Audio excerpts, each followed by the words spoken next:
Hey guys, it's Brick here, and today we're going to be doing a little tuning tutorial for drifting in rFactor.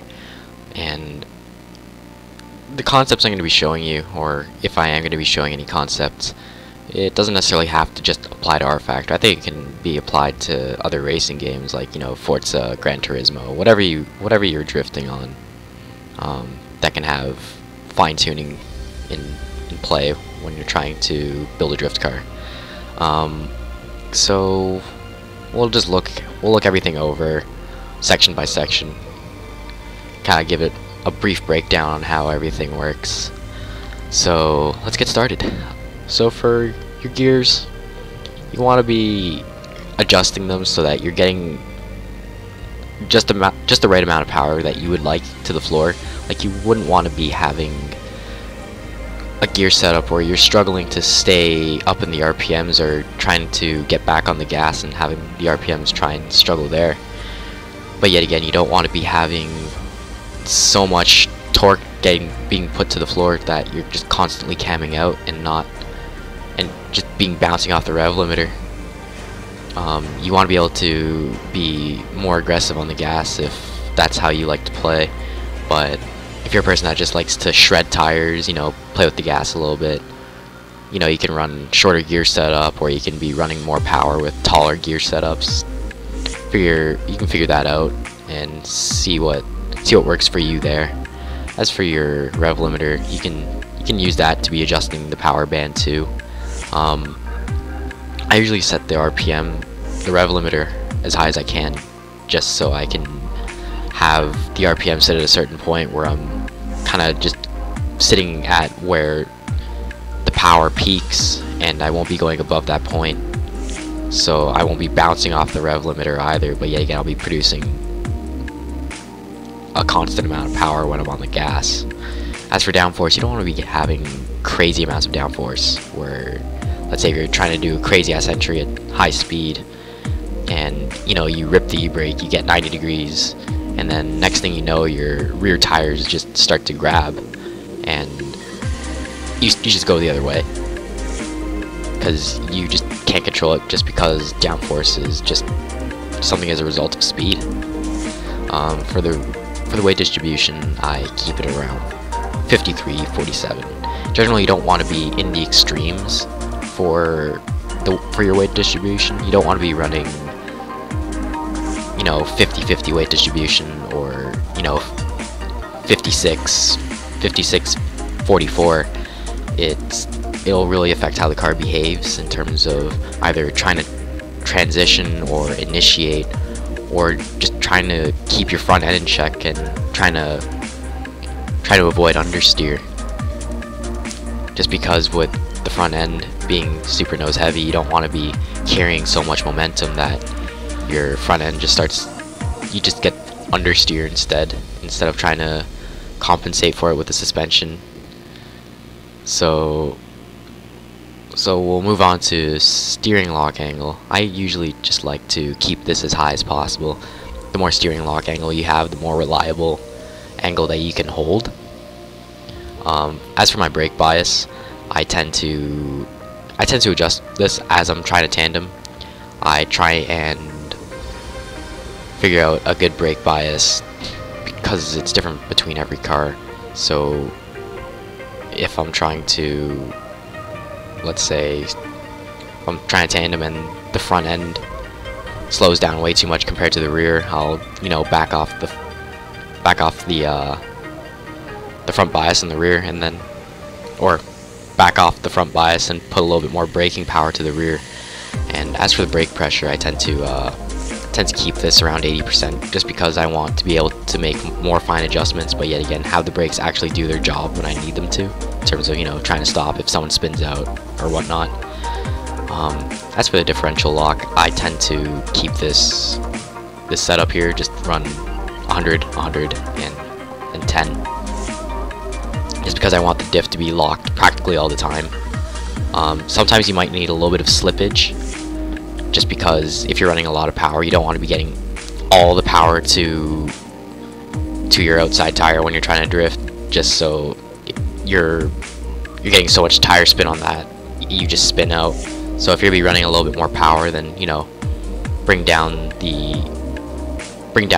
this value so you get a little bit more slippage, so you can get a little bit more power input onto the other more to the other tire compared to the outside tire, so that it's easier to hold angle.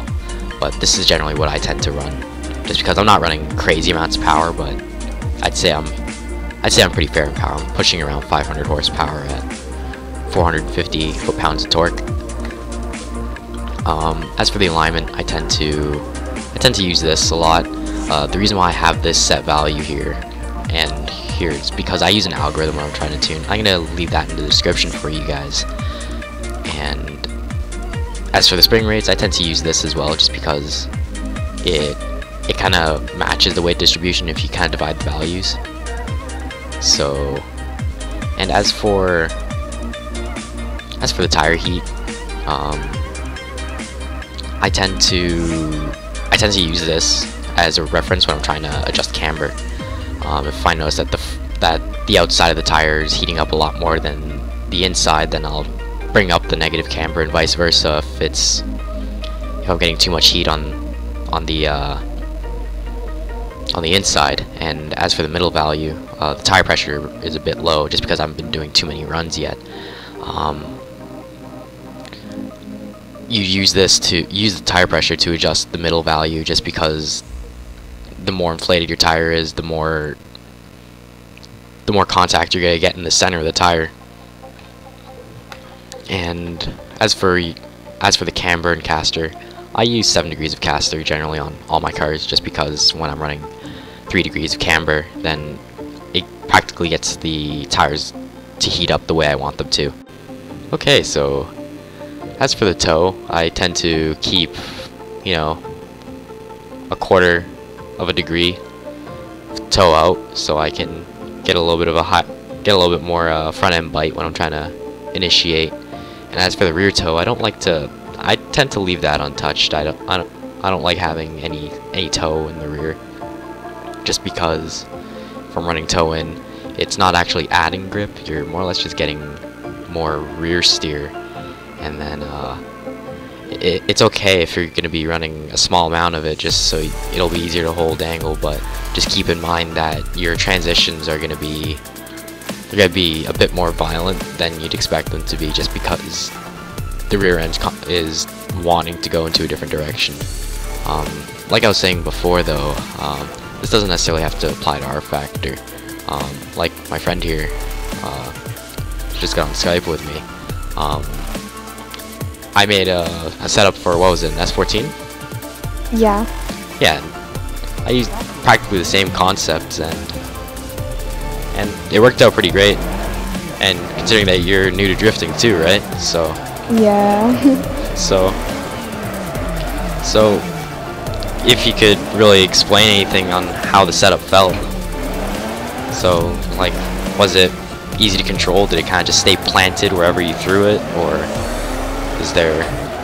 I don't know, there's something about, like, your setups. People make these setups all the time, and it's just, like, it's hard for me to understand, but whenever you understand, or whenever you explain it to me, I can understand it better, and it's just, yeah, it has more control. Like, I can control it better than I can with other people's. Like, it doesn't really twitch around as much, it more or less just stays where you want it to. Yeah, it's just like, it's pretty much going where I want it to go. Fair enough. So that's just an instance with Forza as well. I'm not sure how it would apply to Gran Turismo, how well it would apply there, but I'm just using my intuition here, and think it would apply pretty well if I'm going from rFactor to Forza. Then I think kind of the same ideas can apply. It's maybe not all the same values, like, you know, like for your spring rates and whatnot, but so it's kind of the general idea. And yeah, I think that's it for now. Do you think so, Shana? Yeah.